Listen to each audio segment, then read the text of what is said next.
we will rejoice and be glad in it, and be glad in it. This is the day that the Lord has made.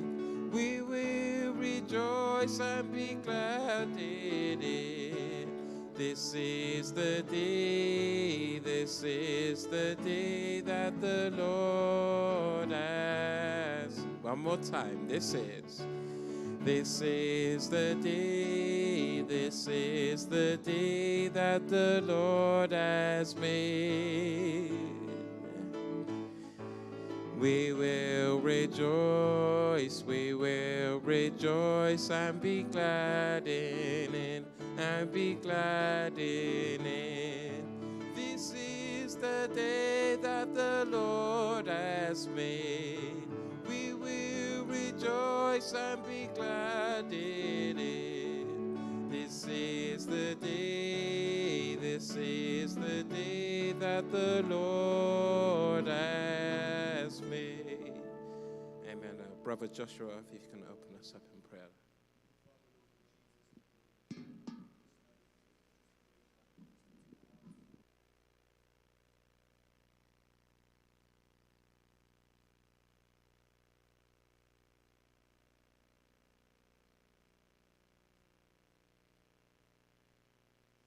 Okay, good morning, and good to see you all this morning. Ready to go, ready to start. After a very, very exerting but very enjoyable day yesterday, wonderful parade, and God's presence, fantastic. Okay, this morning I want to look at another major aspect where we often experience, or where rejection often plays out. One of the main pillars of life. We have looked at money. I've already just said it. We looked at rejection and marriage. We've looked at. I'm actually inspired to preach a sermon on illegitimacy, and a lot of young men, born out of wedlock, experience rejection issues. I mean, every statistic I read, just going through some things this week. We've heard sermons over the years, and you've read it in the news, and anger, men, fatherless boys, anger issues, acceptance issues, financial issues.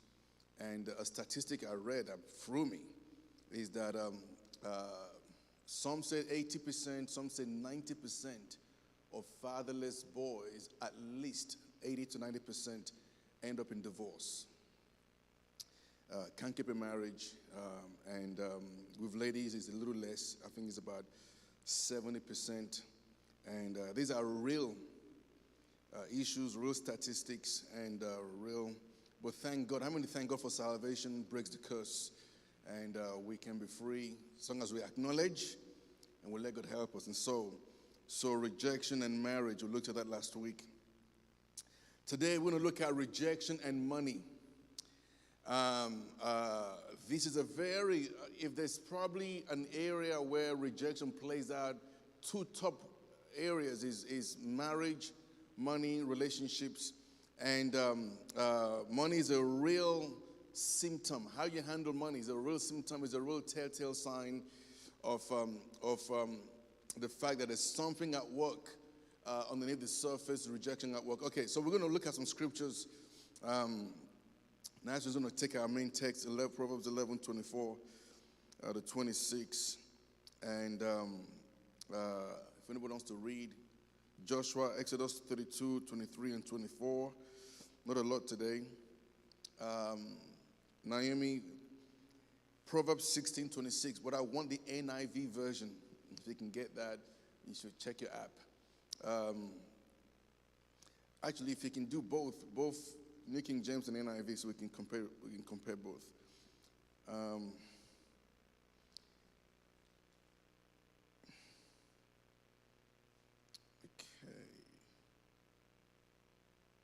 And it's still Proverbs 10:22, Opoku, Romans 8:32. That's it. Just a few today. A lot of reference back to the main text, which Nazarene will read for us. Okay, so rejection and money. This is a very powerful part. You know, money is not just numbers, maths, pay bills, pay your bus pass. Money is a very powerful. I need to do a sermon on money. I haven't done a sermon on money for a long time, and money is very powerful. Okay, there is a strong connection, a strong correlation between money and your emotions. All the ladies said, "Amen." All right. Yesterday we were walking down, we're parading, and Abel and his boy Andrew walking together, and Andrew was looking at the toy shop as he's walking. Then he bumped into someone, and Abel said, "Come on, keep your eyes on Jesus." And he said, "Yes, Daddy," but he was doing that. And I said, "Abel," I said, "That's life. That's a great illustration right there. Yes, Jesus, Toby, Jesus, but life." He's looking at the toys, and so money and emotions are very strongly connected. All the women said, "Amen." We make money, we spend money, the currency of life is money, and we make money choices. But a lot of the money choices we make are based on emotions. Okay, there are some choices. You pay bills. How many here you saw your new gas reading, and the new gas rates felt joy, right? Many of you were sad, vexed, angry. Okay, so we make money choices. We are angry sometimes, and money makes us feel a certain way. If someone came to you out of the blue and said, "Hey, is this number 56 your house?" You go, "Yes." And they say, "Oh, sorry, I just saw this down the road, and they give it to you, and you open it up, and it's a check for £15,000 that someone wrote, sent to you, an uncle of yours or an auntie, right there. Right there, you would be absolutely, it produces feelings. You'll be happy, excited. So that's money. Money is a powerful tool. It is attached and connected to our emotions. So that's a fact. Now, what's also a fact is that we have, like I said every week, we have rejection, right? We have emotions as a result of rejection. Rejection is someone telling you or making you feel as though you're worthless, you have no value, you have no esteem. And so rejection affects our emotions, right? So we have powerful emotions such as confusion, feeling unworthy, feeling like we have no value, feeling low, or feeling like we want to prove our worth. So we have money on one hand. Money is a powerful tool. Money is connected to our emotions. The problem is our emotions oftentimes are determined by rejection. Okay? All right? Okay? And so money is a fact. Money is a tool. Money is true. And we live life with money. Okay? But on the other hand, so money is connected to our emotions. Okay? So you imagine a tree, you have the stem, and the branch of it is money. Money is connected to our emotions. But the problem is this stem, the root of it, or the root of our emotions oftentimes is determined by rejection. Okay? And so, so like I've said every week, therefore, we view our viewpoint, we see things based on how we feel. Okay? If you feel, if these glasses become colored and tainted with red, everything becomes red. If this glass has become tinted with blue, everything is blue. Okay. So we view things, we see things based on how we feel. All right? You know, if you're feeling good in the morning, you're feeling wonderful, you jump in your car, you know, you're playing music, you're whispering, you know, everything is wonderful. Life is great, you know. All right? It's like, anyone ask you, wonderful, life is great, life is good, but, you know, if the day is gloomy, life is bad, things bad are happening, bad things are happening, and your next door neighbor just killed your dog. You know, you drive out and everything is gloomy and miserable. And so how you feel affects your viewpoint in life, okay? So here's my connection. How we feel affects money. Your emotions affects how you view money, okay? All right? Our emotions impacts how we view money and subsequently how we treat money. What we do with money. What money means to us. What money represents. Are you with me? Okay. Okay, let's read our text. Proverbs 11, 24 to 26. There is one who scatters, yet increases more, and there is one who withholds more than is right, but it leads to poverty. The generous soul will be made rich, and he who waters will also be watered himself. The people will curse him who withholds grain, but blessing will be on the head of him who sells it. Okay, so there are two main ways our text tells us. Two main ways human spirit or the humans handle money. There is withholding or hoarding, and there is spending. So how does that relate to rejection? Okay, let's look at it real quick. Okay, let me look firstly. Let's talk about rejection and withholding. Now, some people, their rejection issue is connected to what I might call the lack of funds, lack of money growing up, okay? And so you know, perhaps in time growing up, they experienced times of poverty, abject poverty. They had no money to spend. They saw perhaps their parents move from house to house because they couldn't afford rent. They saw perhaps their home get repossessed, something like that. They experienced all these different things. And or they saw their parents constantly fighting and arguing over money issues. They saw their friends, their parents were able to pay for, you know, new telephones, new computers, new sporting gear, new trainers, and fancy things, and they got what they call hand-me-down clothes. How many know what hand-me-down clothes are? Your eldest brother wore it, and the next one wore it, and then the third in line wore it, and now you're inheriting, you know, you're the sixth in line. It's like, you know, right? You got hand-me-down clothes, whereas your friends, they got brand new clothes from JD Sports and all the posh stops. Your parents really afford £2 shirt for you from Quick Save. And okay, so all of these things, all right,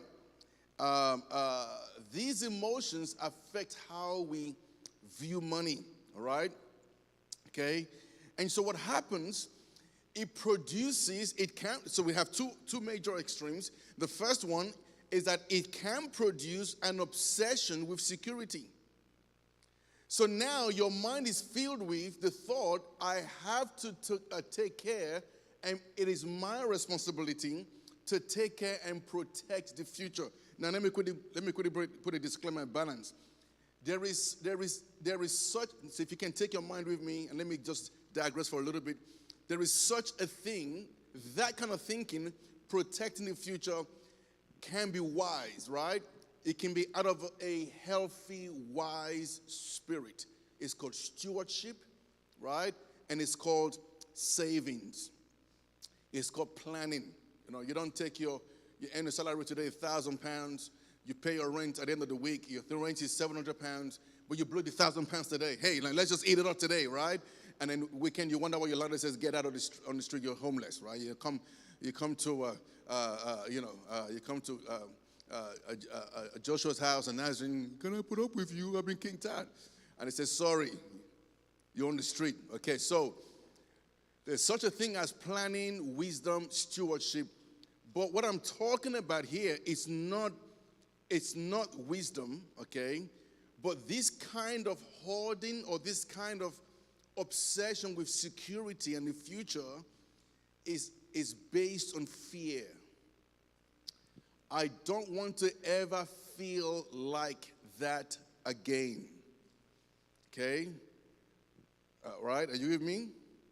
This is like Exodus 32, 33. I'm going to explain. So Exodus 32, verse 23 and 24. Exodus 32, verse 23 and 24. I think I gave it out. Okay. So Exodus 32. Yeah, 23. Exodus 32, verse 23. For they said to me, make us gods that... Sorry. For they said to me, make us gods that shall go before us. As for this Moses, this man who brought us out of the land of Egypt, we do not know what has become of him. And I said to them, whoever has any gold, let them break it off. So that they gave it to me, and I cast them into the fire, and this calf came out. Okay, so they told Moses, they told Aaron, this Moses guy, gone on the mountain, we don't know what's happened to him, make us another god. They were concerned about the future. Their reasoning for creating this idol was birthed out of a fear for their future, okay? Okay, so what I'm talking about, okay, this type of person fears lack. They fear lack. Now, I want two versions of Proverbs 16:26. I want the New King James Version and the NIV version. The appetite of laborers works for them. Their hunger drives them on. The New King James Version. The person who labors for himself, for his hungry mouth drives him on. Okay, now read the new NIV again. I wanted the NKJV first. Okay, now the NIV now. The appetite of laborers works for them. Their hunger drives them on. Okay, so appetite, right, is what drives them. Their hungry mouth is what drives them.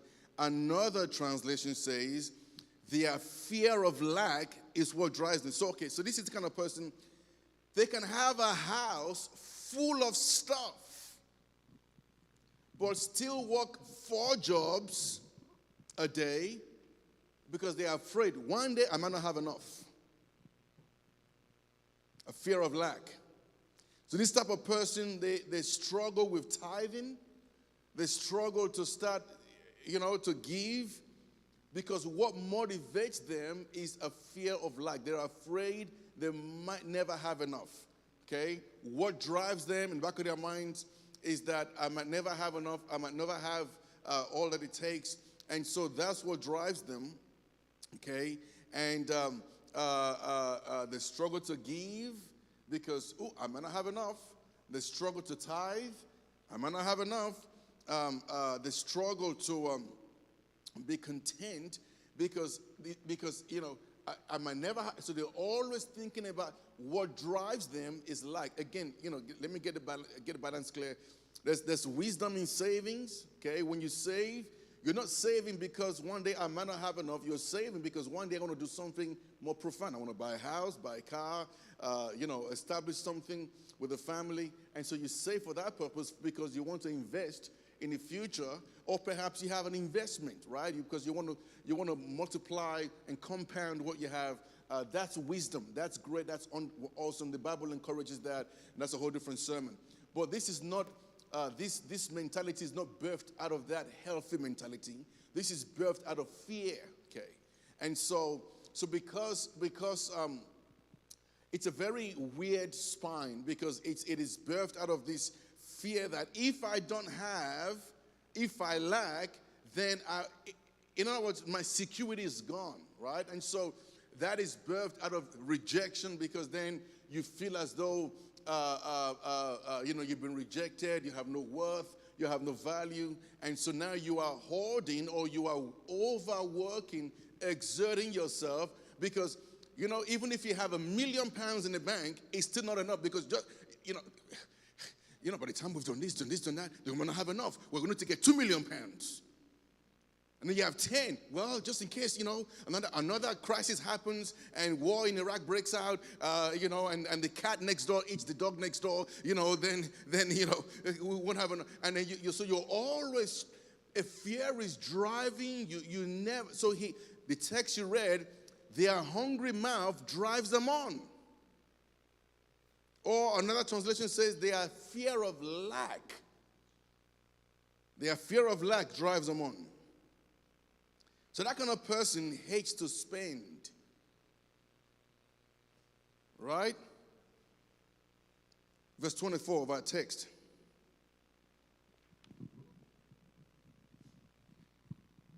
There is one who scatters yet increases more, and there is one who withholds more than is right, but it leads to poverty. Okay, so there's one who withholds more than it's necessary.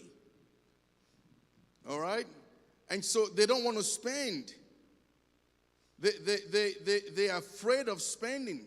This is why money causes conflicts in the house,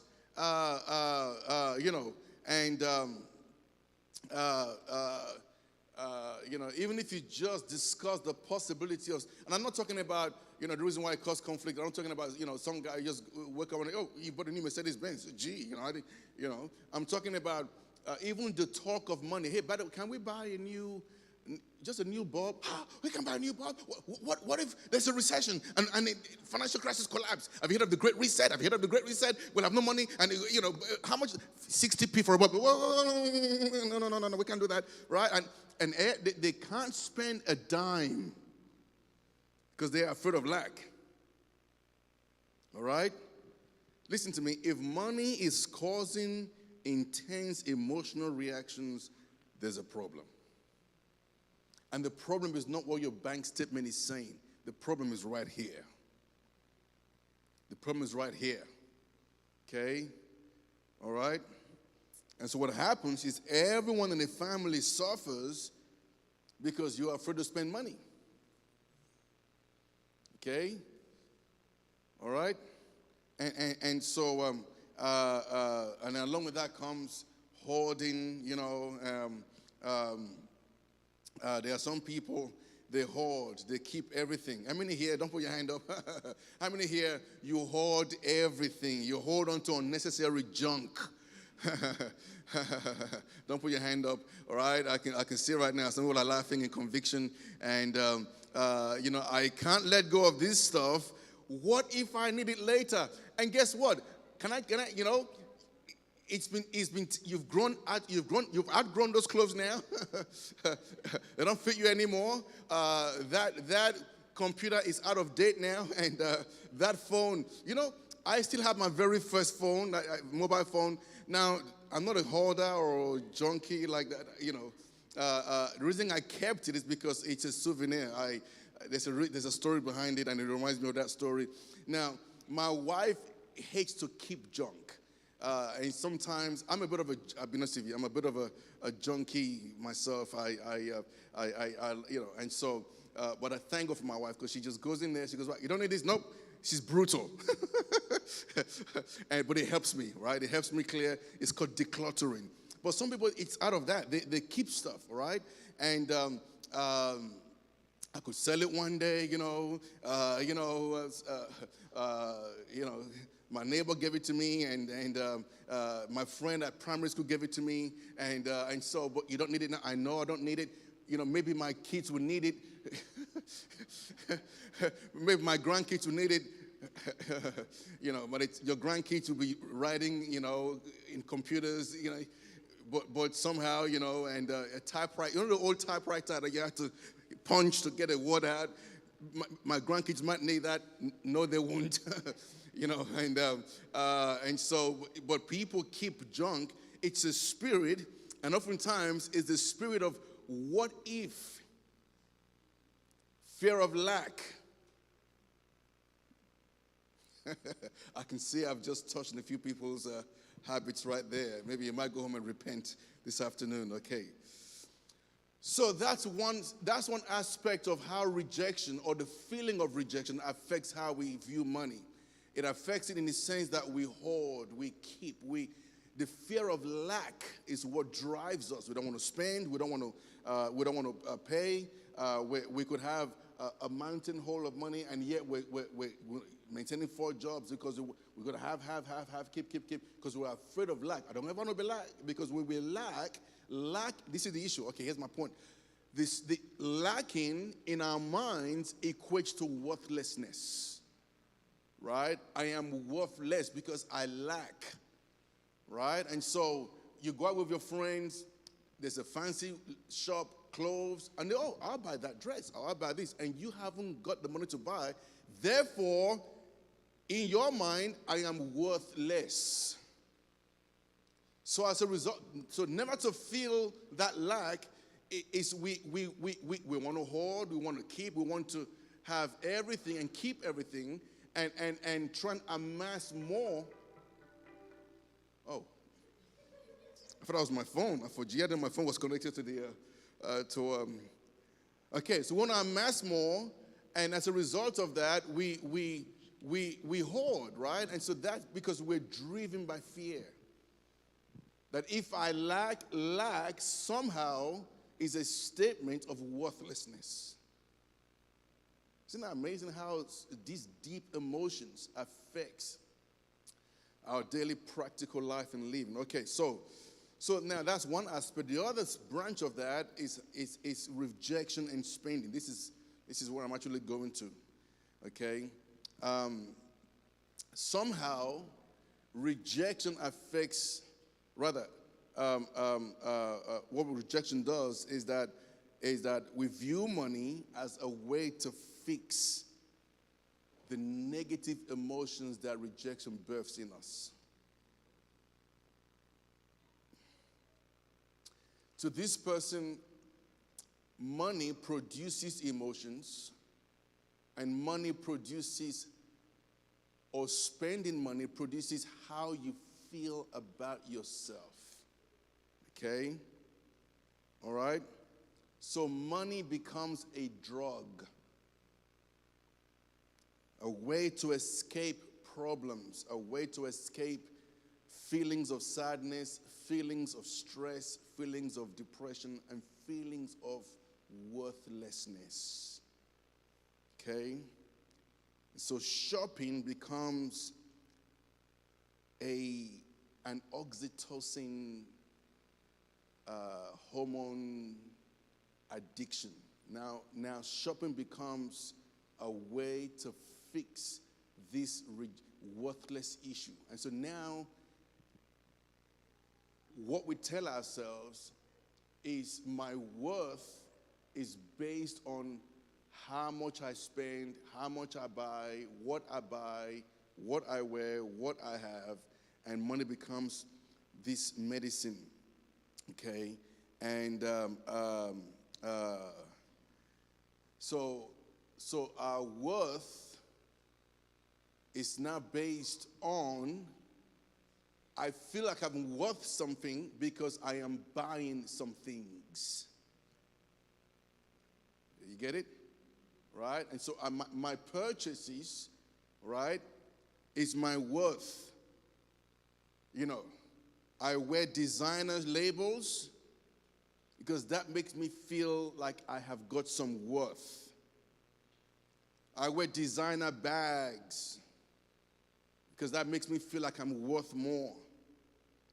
Okay?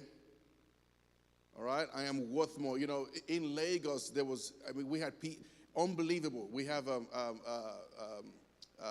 Lagos is like 20 plus million people. And the size of Lagos is probably maybe a third of London. It's a very small place. Lagos is a very, very small place. But yet it's got 22 million people crammed in it. But what was baffling? What was baffling is we had people And so because it's so small, the city is always expanding. It's always expanding. They're always building new houses. And but we lived in a very popular, very densely populated area. Anthony Village was right in the middle of Lagos. And there's all these places around. So, what ends up happening is people live in what they call face me, I face you apartments, what you call lodges. You're a lodges. We call them face me, I face you. Because what happens, you have this house and you have like 14 different rooms. There's a hallway in the middle. You have all these rooms, 7 rooms on the left, 7 on the right, and they're all facing each other. So they call me face me, I face you apartments. And you live in a room, someone lives in a room there. But so these are people, they're not the richest people, they got jobs, maybe working, somewhere in a shop somewhere, and they maintain a small place like that. And it's great, we have people in our church who live in such places, and it's fine, it's okay, people live like that, they're not managed. What was interesting is that you often had people who drove the latest brand of vehicles and cars and lived in places like that. I mean, so to drive a car like that will cost you, I don't know, maybe, in pounds, 10, 20, 30,000, 20,000, 30,000 pounds.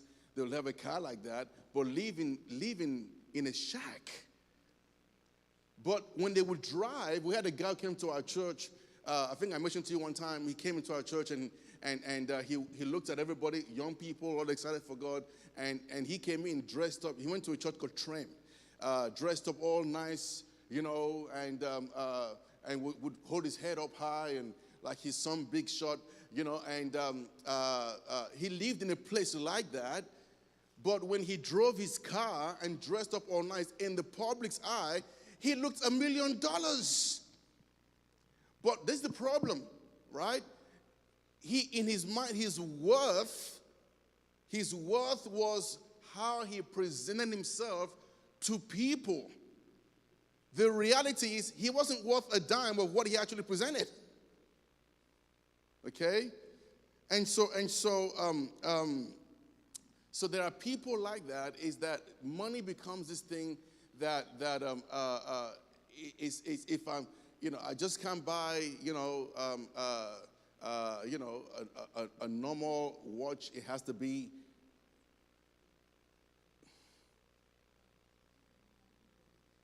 Coco Chanel. Is it YSL? YSL? FOMO? Is it FOMO?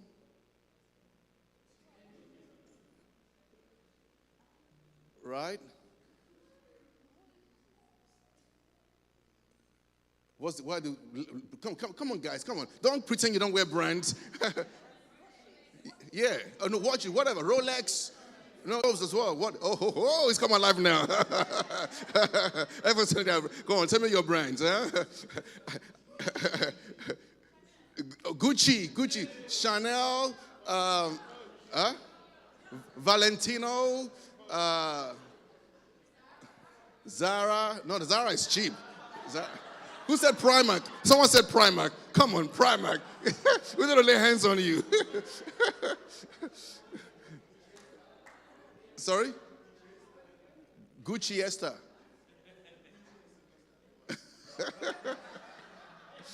Sylvester, you can kill him after Sylvester. Okay, you get my point. Sorry? Did you mention a French one?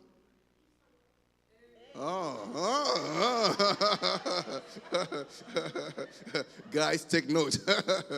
Yves Saint Laurent. All right, okay. So, but how many know what you wear, what you own, does not change how you feel on the inside? This is why this is a very powerful dimension, because I knew a lady. She bought a traveling suitcase. This is true. Traveling suitcase. Travel. You know when you travel, right? The suitcase you drag along, and the airline attendants they kick. Don't ever look at the plane. It would depress you. She bought one, 500 pounds. And she was going to Nigeria too. I laugh, right? I'm like, you are insane. But the name tag of that bag, the name brand, the idea of at the airport, you got a bag, and you're walking, and everyone looks at your bag. It's Coco Chanel, right? You're walking, that right there is your worth. Whereas other people are carrying their bags, have no name, and they're fine, they're happy. But for you, that your worth is tied up in that bag. This is the problem, is that becomes a bondage. Because now you have to somehow express your worth in every area of life, okay? And so they use money then as a tool to satisfy their worthlessness or feeling of worthlessness. This is a wicked spirit because it drives you. Right now you have to keep up with the Joneses. All right. Somehow, if I have more than you, then I have worth. If I don't have, so now you have to up. Pastor Greg says the story, and I've seen it happen in South Africa where they lived. He noticed that his neighbor would maybe build a swimming pool, and another neighbor would build their swimming pool and put a slide on it. You know what I'm saying? And so now they have up. He bought a church utility van just to cut equipment for outreaches up and down. And but their neighbor bought a utility van with a special paint on it. It has to be better than yours. And so it's this thing of, it's bondage. I've heard of people who are poor, they have nothing, in debt, and then somehow, like it happens sometimes, you get a handful on purpose. A family member, someone will drop money for them, and they spend all that money in one go to try and buy their worth. So money becomes a tool to buy worth. So that leads to another thing, which is my second point here, which is money and the poverty spirit. So it's a bit of a disjointed thing this morning, but because you have that thing, like I said earlier, people who rejection makes them feel lack because they are lacking is a statement that I'm worth nothing, and so they spend all their time in life trying to protect and secure and hold, and so that's one expression. The other expression we just talked about is that they spend because spending makes them feel like they have worth. They're always buying things. Every new Apple phone that comes out before it's, have you ever seen the queues? I don't understand that, right? Tomorrow you can buy the same phone, same properties, same specifications in a shop. You walk in, you buy, you walk out. But today, people queue up for miles just to say, I got it before you. What a useless way to live. Because you come back next week, is Apple going to run out of their phone? No, they'll never run out of their phone. They will always sell the exact same phone. Tinashe, right? Okay, Tinashe half owns Apple, just in case you didn't know. So, right, they will never run out. But people queue up. They queue up for miles. In fact, overnight, just to buy a telephone, they can buy the exact same phone week after, no queue. But why are they doing it? Because it's a statement, I got it before you. For 24 hours, I can feel like I have one above you because of my phone. That's insane. Are you with me? Okay, so you have those two reactions, and then you have another reaction, which is a poverty mentality.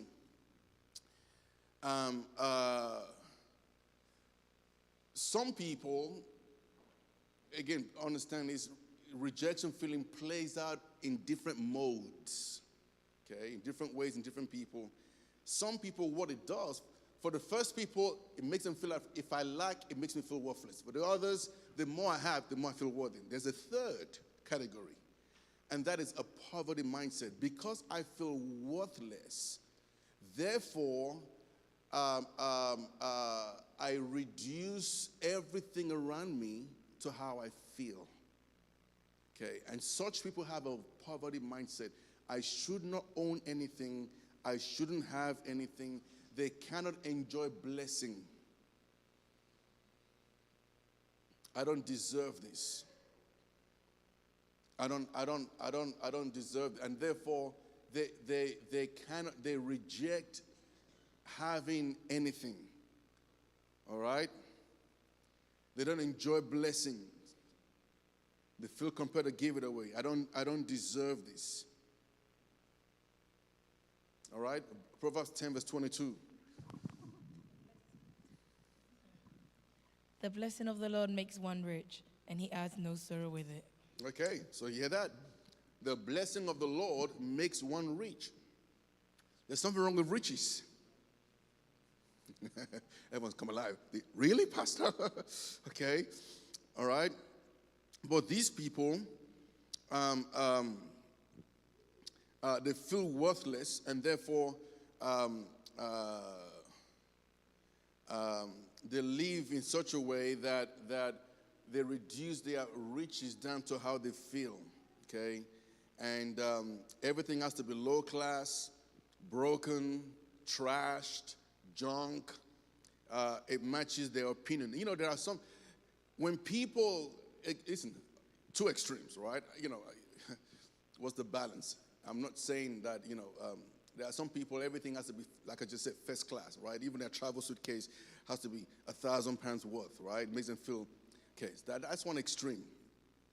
But you have some other people who they purposefully live like they are. Me and my wife knew a couple, this is years ago. They're a very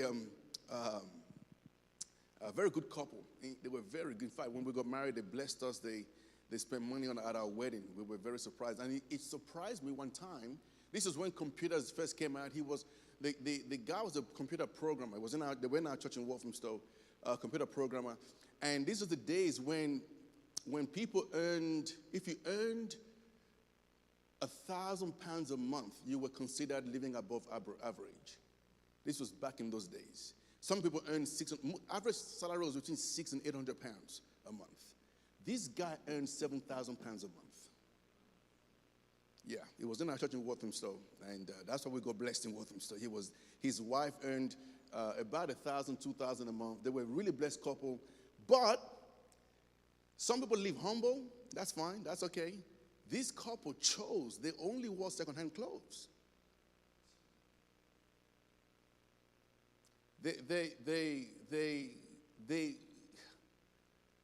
Yeah, I mean, it was serious. It was sad, right? They lived in. They chose because they could not see themselves, and that they could not see themselves as having.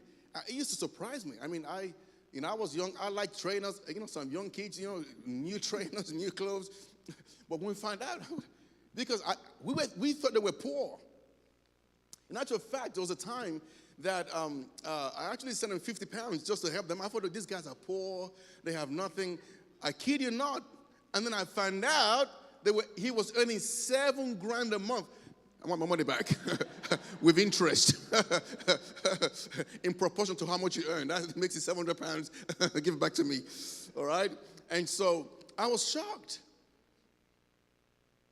because we're dealing with a poverty mindset. His job, he was such a clever guy. I mean, this guy, he was actually going to be hired by a computer programming company called, back in those days, I think it was called Sun Systems, I think. Yeah, I mean, that's how high he was.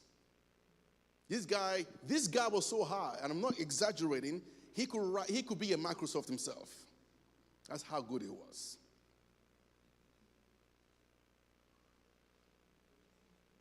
Okay, let's close. My time is running out real quick. Let's close. Let's look at a healthy view of money. So money is a powerful dimension, powerful tool, powerful thing. Like I said earlier, money is more than just maths, calculation, more than just figures and numbers. Money is connected to our emotions, okay? That's why money makes people do all kinds of things. Okay, so money is connected to our emotions and is a very powerful tool.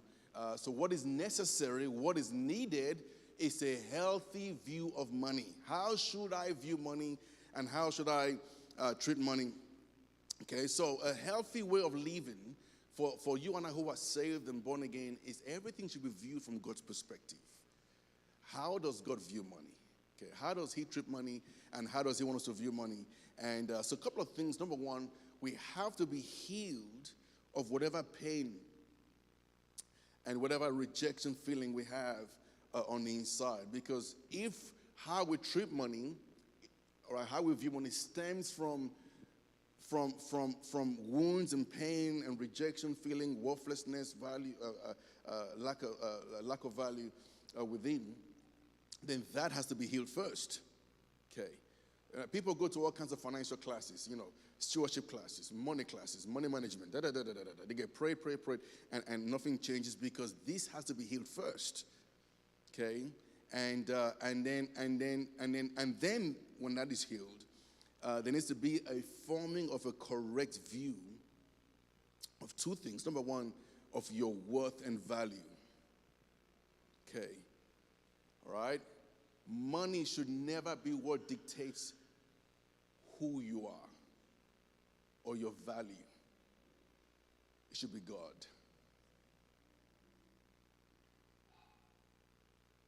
The guy in Nigeria, the guy who he became wealthy overnight. I preached a sermon. For me and Pastor Brown wrote a sermon from this guy's story, and I called him Cloudy Ken. Rags to riches overnight. He promised to buy me a Mercedes Benz. No, seriously, he could have bought it. I mean, this guy made money overnight. His name was Ken Eme in our church and in Lagos. And I said, no, no, Mercedes. I'm a pastor. I wouldn't drive a car like that. No, pastor, no. You're a man of God. You need a Lexus. That's not me. Because I was in Lagos, Nigeria, you get very sweaty. Your neck, your shirts get very, very sweaty very quickly. And I kept changing my shirts like there's no. And so we'll buy a bunch of shirts from Tesco's, £2, £3 each, and take them back. Because, you go through them so quickly. And I told him, Pastor, no. You're a man you should be wearing shirts in pound. Anyway, I won't go there, but. Okay, so number one, your value, you have to let your value come from God. Not from how much your shirt is worth. By the way, it's white or blue. No one can tell. And by the way, ladies, okay, I won't go there, but just let the Lord help you. Amen. Praise the Lord. We'll leave it there. Okay. Number two, begin to see money correctly. Money is a tool. I should have brought some of my tools here this morning, all right? Like a screwdriver, a hammer, a chisel. Money is a tool. You use it, okay, to help three categories. Yourself, let me start correctly. God, people, and yourself. Finito. Okay? Let's have our text again, verse 25 and 26.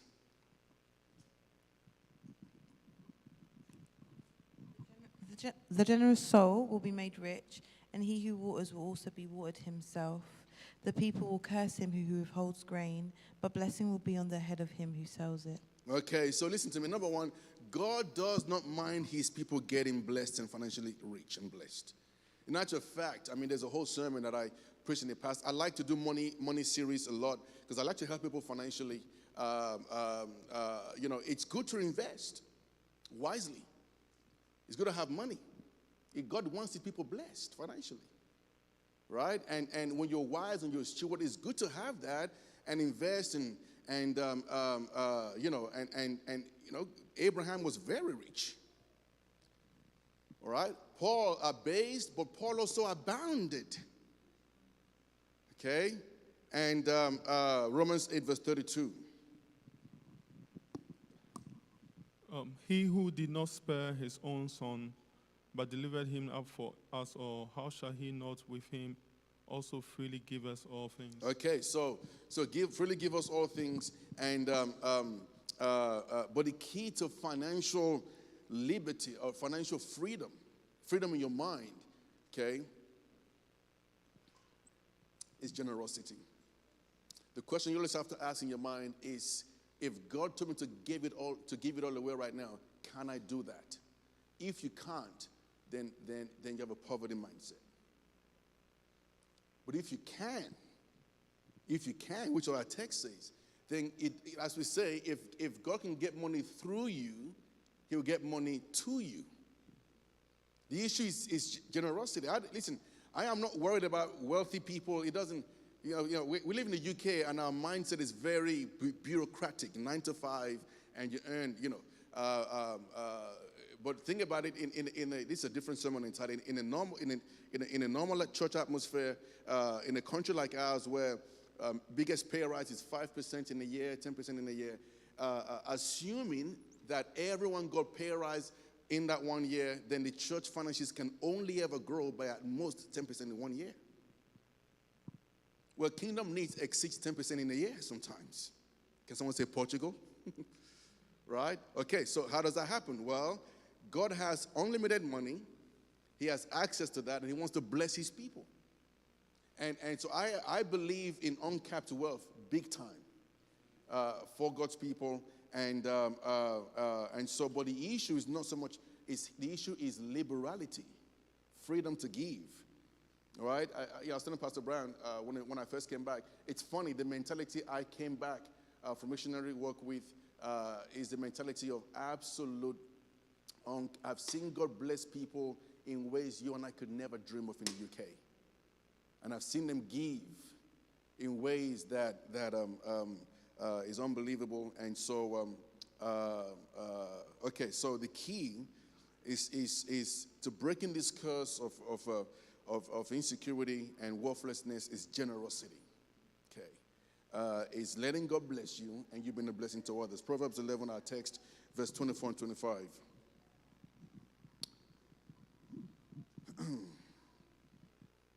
There is one who scatters yet increases more, and there is one who withholds more than is right, but it leads to poverty.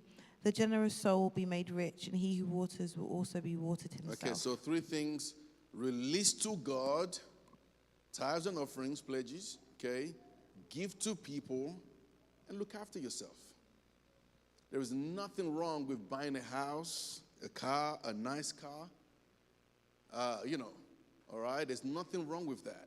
There's nothing wrong with blessing people, okay, anonymously. We've had people in Walthamstow put in an envelope thousands, and just write the person's name on it, put it in the off past the 6. No, just kidding. Put someone's name on it, just written, someone's name on it and put it in the envelope, and then the usher takes to that person. This is one someone wrote. The many times I've been in Walthamstow office, we used to have 2 services in the morning, and we'll attend the morning one, the first one, and in the afternoon one, I'll be in the office. The guys are counting both offerings, and boom, there's an envelope with someone's name written on it, and we don't even open it. We're just watching the tip, make sure it's money. It's not some atomic bomb. We just and then take it to the person and say, well, this was put in the envelope for you, and they get it, and when they come back to us, they're overwhelmed. It's thousands. The blessed people. Okay. And so, okay, very good. I only have 1 minute. Darren will kill me. Okay, just one question quickly, and then we'll go. Okay, Joshua. So, Pastor, in regards to finances, let's say where does this mindset come from where you've been giving, and all of us, and obviously God has blessed you, but it's like you want to give, but it's like, if you give, there's this where does my be like, God wants all your money. If you give, He's not going to bless you. And where does that come from? If you give, God won't bless you. So, for example, let's say like God's challenging you. Giving, and all of a sudden fear grips you. Yeah, fear, and then just the devil, So how do you combat that? Like, how do you just the truth never? Number one, your reason for giving in the beginning shouldn't change. Okay. And number two, God's truths are the same God yesterday, today, and forevermore. And his truths are everlasting. So you can always combat that with God's truth. And that is that God will provide for me. God bless you all. Amen. 1 minute before church begins. God bless you.